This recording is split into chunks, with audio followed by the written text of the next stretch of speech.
Assalamualaikum, Bismillahirrahmanirrahim. Perkenalkan saya Andri, saya seorang GERD dan anxiety survivor.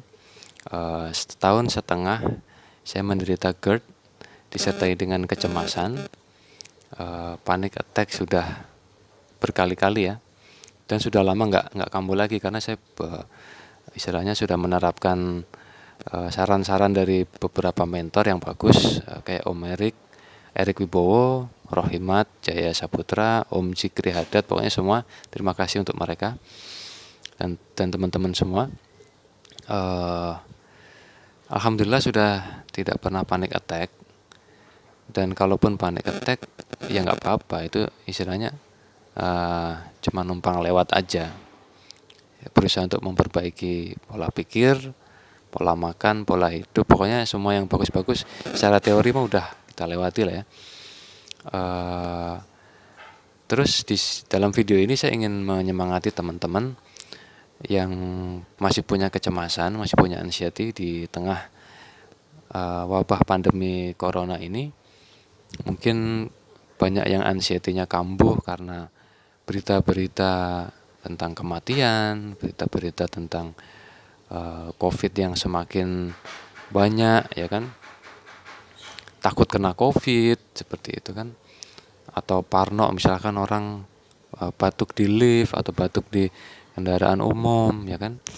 Untuk teman-teman yang masih punya kecemasan, kalian tidak perlu khawatir, ya kan. Intinya kebetulan saya ini selain anxiety disorder, saya juga positif COVID. Ini kebetulan lagi isolasi mandiri di kamar saya ini. Sudah hari ke-10, nanti mau swab lagi. Terus percaya nggak guys, panic attack saya itu kambuh setelah saya tahu hasil saya positif. Saat itu saya panic attack yang sudah berbulan-bulan tidak kambuh, datang guys, datang berdebar, terus badan lemes, mau pingsan, ya kan. Kacau kan, apa yang sudah saya perjuangkan selama ini, yang sudah jaga pola makan, jaga pola pikir, selalu berpikir positif, selalu relaksasi, selalu pokoknya semua olahraga semua saya lakukan, runtuh hanya gara-gara secari kertas positif COVID gitu. Hancur kan, udah tuh panic attack tuh mungkin hari kedua ketiga, mungkin ditambah konsumsi obat juga mungkin lambung kita nggak kuat, terus kitanya dalam kondisi tidak tenang karena berita segala macam, panic attack. Dan lucunya udah lama nggak panic attack, dulu juga setelah panic attack juga nggak terjadi apa-apa, kita nggak pingsan, kita nggak meninggal, ya kan. Nah, panic attack yang terakhir tuh masih ada sih rasa grogi gitu, aduh kok seperti ini lagi gitu kan, apa ini mau mati beneran. Nah, ternyata enggak guys, itu cuman ilusi. Jadi yang perlu saya tekankan di sini, tetap tenang aja, yang penting kita sudah ikuti protokol kesehatan, terus menjaga daya tahan tubuh ya. Akhirnya saya selama beberapa hari di isolasi mandiri itu saya berpikir, sebenarnya apa yang sudah saya rasakan, apa yang sudah terjadi sama saya itu ya udahlah ya, udah terjadi kan. Dulu mungkin pernah panic attack, terus menimbulkan trauma, toh pada akhirnya juga tidak terjadi yang kita takutkan.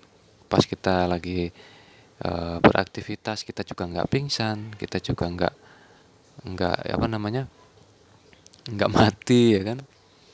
Nah, sebenarnya kalau saya pikir-pikir, kenapa sih anxiety ini membelenggu kita gitu loh. Kalau saya simpulkan selama ini dari yang saya rasakan ya, karena saya seorang survivor juga, karena kita masih menganggapnya sebagai musuh, kita masih menganggapnya sebagai penyakit, dan kita belum bisa menerima keberadaannya dalam diri kita. Kalau dari pengalaman saya, selama berapa hari saya merenung ya kan. Selama ini kan kita ketika anxiety masih tinggi kan kita jangankan ini ya, jangankan mau ngelakuin dosa ya, kita setiap saat aja takut mati kan.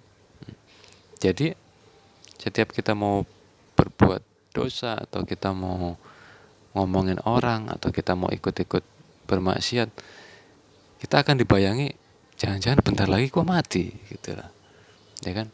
Bahkan apa namanya, mungkin untuk teman-teman yang muslim begitu masuk dengar azan aja langsung bergegas pengen sholat, takut mati ya kan, takut nggak dapet sholat gitu. Itu alhamdulillah kalau itu teruskan aja. Saya pikir sebenarnya penyakit ini kasih sayang dari Allah, kasih sayang dari Tuhan kepada kita gitu. Karena Allah ingin mencegah kita untuk menjadi orang yang sombong, mencegah kita untuk menjadi orang yang takabur, istilahnya lupa ya, lupa dengan dia ya kan. Allah ingin merubah kita, mungkin kita punya masa lalu yang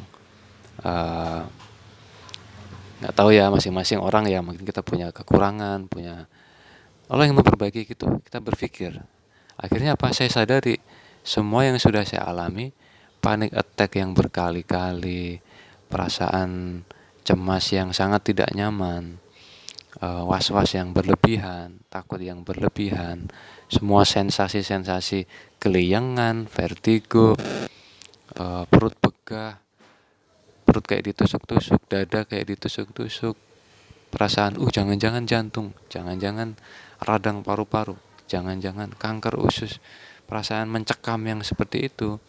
Saya pikir-pikir, toh nggak pernah terjadi apa-apa gitu. Jadi sebenarnya itu cuma masalah apa ya? Ya kalau gampangnya ilusi ya, atau halusinasi atau seperti apapun. Intinya itu hanya di pikiran kita aja. Itu hanya mungkin kita overthinking, kita terlalu banyak menganalisa selama ini. Jadi dia overload guys. Otak kita ini overload. Akhirnya saya menarik nafas panjang sambil relaksasi. Saya sadari, ya Allah, apa yang sudah amba alami membawa banyak perubahan untuk saya ya kan. Saya jadi pribadi yang lebih baik ya kan, meskipun masih ada cemas ya kan, minimal kita lebih mudah untuk tersenyum, kita mudah untuk menghargai orang, mudah mendengarkan pendapat orang, kemudian kita istilahnya takut untuk berbuat dosa ya, takut berbuat dosa, takut mati tadi tuh kadang-kadang seperti itu. Akhirnya saya menerima dengan semua yang sudah terjadi. Tujuannya untuk menghilangkan trauma. Jadi salah satu cara untuk menghilangkan trauma itu kita berdamai dengan apa yang sudah terjadi yang kita takutkan. Kita berterima kasih. Semua yang kita alami itu adalah qada dan qadar, itu adalah ketetapan dari Allah yang kita harus yakin bahwa itulah yang terbaik untuk kita. Ini dari pengalaman saya ya guys. Jadi semoga bisa menjadi ada manfaat ya. Saya terima, akhirnya saya cuma bisa mengucapkan syukur, alhamdulillah, terima kasih Allah. Ngerasain apa saya pegang, terima kasih Allah, ini bentuk kasih sayangmu untukku ya kan. Nanti ngerasain apa lagi, kepala kayak vertigo, pegang aja kepala, alhamdulillah, terima kasih Allah. Kemudian pada saat kita bisa mengingat dosa-dosa kita yang di masa lalu ya kan, terus kita kan beristighfar biasanya, astagfirullahaladzim. Nah, kalau sekarang ditambahin guys, ketika kita bisa mengingat masa lalu kita yang kelam atau kita pernah punya kesalahan yang atau punya dosa, atau itu masing-masing ya. Selain kita beristighfar, kita berterima kasih, ya Allah, terima kasih aku bisa engkau bawa untuk mengingat eh, dosa itu, gitu, sehingga aku tidak akan mengulanginya ya Allah. Nah itu, jadi intinya terapinya ya cuma satu, bersyukur, berterima kasih atas apapun. Tidak ada excuse, apapun yang kita alami, apapun yang kita rasakan, terima kasih aja. Karena itu, anggap itu adalah yang terbaik, itu adalah bentuk kasih sayang Allah pada kita. Allah ingin menjaga kita, mungkin menjaga kita agar tidak menjadi orang yang angkuh, tidak jadi orang yang lupa daratan, seperti itu.